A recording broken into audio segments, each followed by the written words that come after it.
Welcome to XRP Pro Ledger, and today we are going deep on the single most shocking vote result in the entire history of XRP legislation. The Senate Banking Committee just voted 15-9 to advance the Clarity Act to the full Senate floor. And I need you to understand something right now. Before we go any further into this breakdown, that number is not 13-11. That number is not a straight party line Republican vote. That number is 15-9 because two Democrats crossed the aisle, looked at the math, looked at the momentum, and voted yes alongside every Republican on that committee. Senators Gallego and Alsobrooks, both Democrats, both defied their party leadership, both defied Elizabeth Warren, and both cast a yes vote on the legislation that permanently removes the regulatory cloud from XRP. And here is what I want you to hold on to as we go through this entire breakdown. Because at the 9-minute mark, I'm going to show you exactly what a 15-9 bipartisan result means for the full Senate floor vote, and why the math in that chamber looks fundamentally different tonight than it did this morning. But first, let us talk about what Elizabeth Warren did to try to stop this. Warren and her allies filed over 100 amendments to this bill, 100 attempts to slow it, dilute it, redirect it, or kill it entirely. And not a single one of those amendments passed. Think about that for a moment. 100 amendments, 0 victories.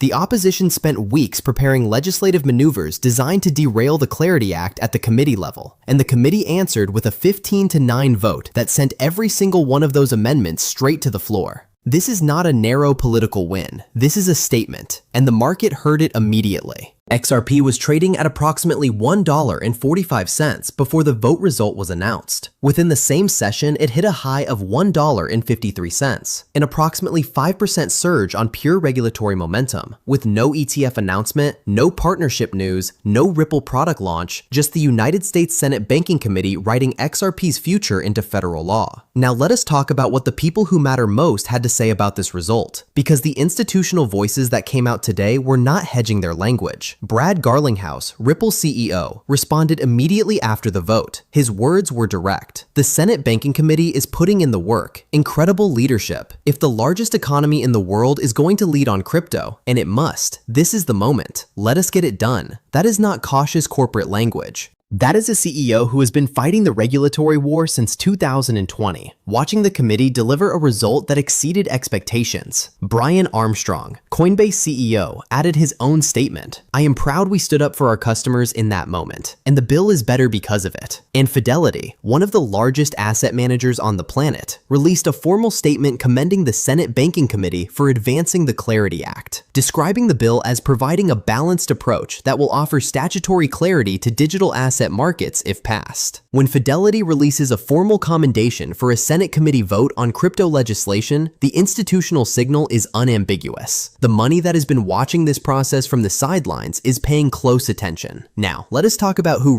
Gallego and Alsobrooks actually are, and why their yes votes are potentially the most important data point in this entire story.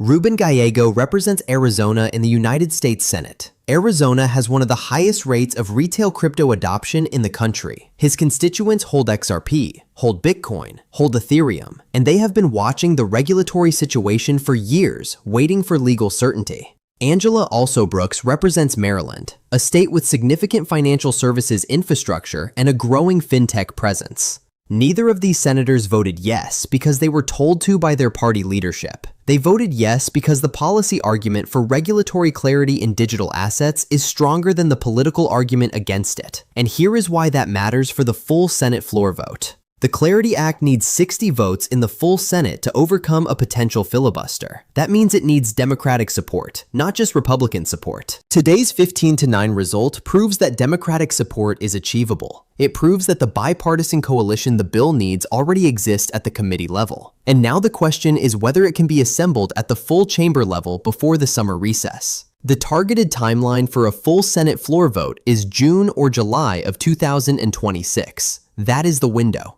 And the polymarket odds for the Clarity Act being signed into law in 2026 are sitting between 70 and 75%. Those are not community speculation numbers. Those are real money probability markets where participants are staking actual capital on their predictions. Now, let us get into what this bill actually does for XRP at the federal law level, because I want to make sure every single person watching this breakdown understands the permanent nature of what was set in motion today. The Clarity Act explicitly classifies XRP as a digital commodity under permanent CFTC jurisdiction once the mature blockchain and decentralization test is satisfied. This is not a court ruling that can be appealed by the SEC.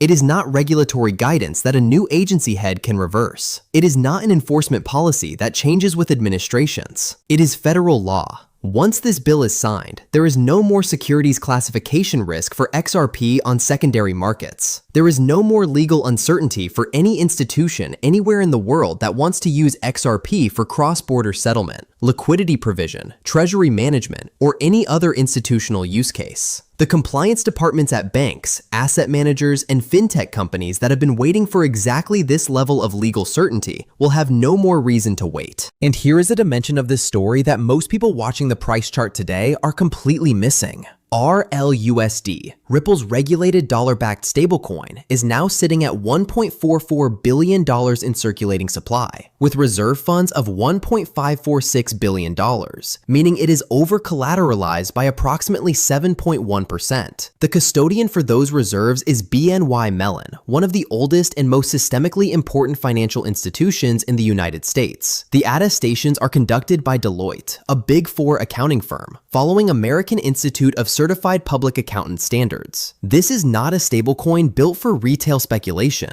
This is institutional-grade digital dollar infrastructure, purpose-built for the exact payment and settlement use cases that the Clarity Act's commodity classification framework enables at scale. Every time RLUSD is minted, redeemed, or traded on the XRP ledger, it generates on-chain activity that directly reinforces XRP utility. The more RLUSD adoption grows, the more demand flows through XRP rails. The legal certainty that the Clarity Act delivers to XRP does not just benefit XRP holders. It benefits the entire ecosystem that RLUSD is being built inside. And the RLUSD numbers are already moving without the bill being fully enacted. 24-hour trading volume is consistently running between $90 and $100 million. It is listed on Binance, Bitstamp, Kraken, and Uphold. It is available natively on both the XRP ledger and Ethereum. And the April 30th, 2026 reserve snapshot shows reserves exceeding supply by over $100 million. When the Clarity Act is signed into law, the compliance friction that has been slowing institutional RLUSD adoption disappears along with the compliance friction slowing XRP adoption. That is a compound effect that most people in this community are not pricing in yet. Now I want to address something directly, because this is the moment in every major regulatory cycle where the psychological pattern becomes dangerous for retail participants. XRP surged approximately 5% today on the committee vote result. 5% is real movement. 5% is a green candle that shows up on every chart. And for a certain segment of the retail market, a 5% move followed by a pullback looks like the trade is over. It is not. Think about what has not happened yet. The full Senate floor vote has not happened yet. The presidential signature has not happened yet. The Clarity Act becoming permanent federal law has not happened yet. The institutional compliance departments updating their XRP policies based on federal commodity classification have not happened yet. The Standard Chartered and Bloomberg projected $4 to $8 billion in ETF inflows have not arrived yet. The 5% move today is the market pricing in the committee step of a multi-step process. It is not pricing in the destination. Every major catalyst in XRP's history has followed this same pattern. The early movers position when the math is clear, but before the emotional narrative arrives. The retail wave arrives after the green candles are already visible on every screen and every podcast is talking about it. Right now, the math is clear. The vote result exceeded expectations at 15 to 9. The bipartisan coalition exists. The timeline is June or July. The poly market odds are 70 to 75%. The retail wave has not arrived yet. That is the discount window, and it will not stay open after the full Senate result. Now let us talk about what the next 60 days actually look like, because the timeline from here to full enactment is more compressed than most people realize. The full Senate floor vote is targeted for June or July of 2026, before the summer recess. That gives the bill approximately 6 to 10 weeks to move from committee advancement to a chamber-wide vote. In that window, 3 things need to happen. First, Senate leadership needs to schedule the floor debate. Majority Leader John Thune has consistently signaled support for moving crypto legislation this session. The committee advancement gives him the political momentum he needs to prioritize the floor vote. Second, the 60-vote cloture threshold needs to be met. Today's results showed that Democratic crossover votes are achievable. Gallego and Alsobrooks are not the only Democratic senators representing states with high crypto adoption rates. Nevada, Colorado, Pennsylvania, Georgia all have significant retail crypto populations, and Democratic senators who are watching today's bipartisan signal very carefully.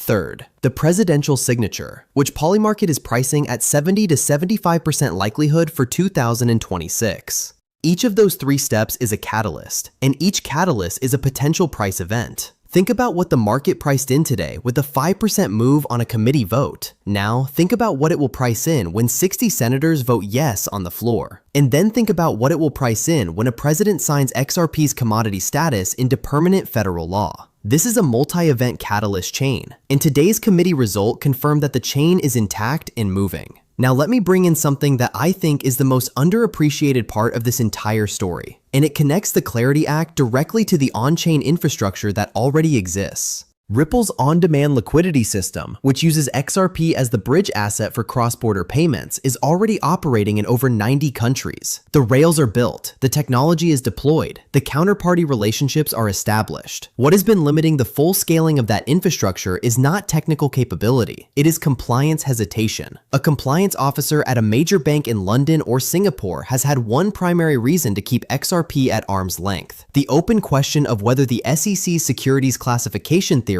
could create liability for institutions that touch XRP in their payment systems. The Clarity Act eliminates that question permanently, not by winning an argument, but by writing the answer into United States federal law. 90 countries of payment infrastructure waiting for one signature. Now let us go back to the RLUSD picture one more time, because I want to connect a specific data point that most people are not discussing. The Alsobrooks stablecoin provisions that were locked into the base text of the Clarity Act permit activity-based rewards on payment stablecoins. This is a direct tailwind for RLUSD as an institutional payment instrument. Alsobrooks, the same senator who crossed party lines today to vote yes on the Clarity Act, was a co-author of the stablecoin provisions that benefit RLUSD most directly. She did not cross party lines randomly. She crossed because the bill that passed today includes provisions she helped write. Provisions that reflect her understanding of how regulated stablecoins need to function in a modern payment system. That is not a political accident. That is legislative craftsmanship, producing a result that serves the institutional payment ecosystem that XRP and RLUSD are both positioned to dominate. $1.44 billion in RLUSD circulating supply, growing daily, backed by BNY Mellon custody,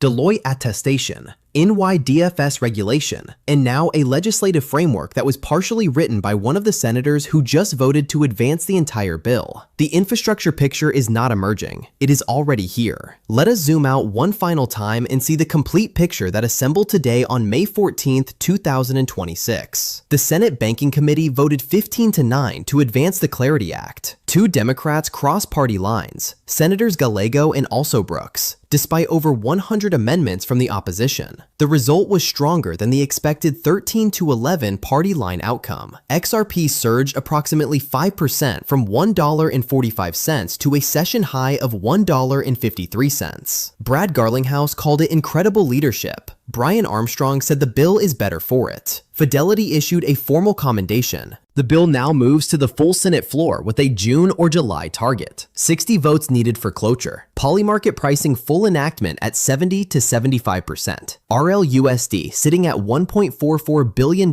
in supply, with BNY Mellon custody and Deloitte attestations. Alsobrooks co-authored the stablecoin provisions. ODL already live in 90+ countries waiting for the compliance unlock. And XRP's permanent commodity classification under federal law is now one full Senate vote and a presidential signature away. The lawsuit coin narrative ended in committee today. The 15-9 vote was not supposed to happen. Warren filed 100 amendments to prevent it. It happened anyway. If this analysis changed how you are thinking about XRP, hit like and subscribe. I drop deep dive breakdowns like this twice a day to keep you ahead of the move.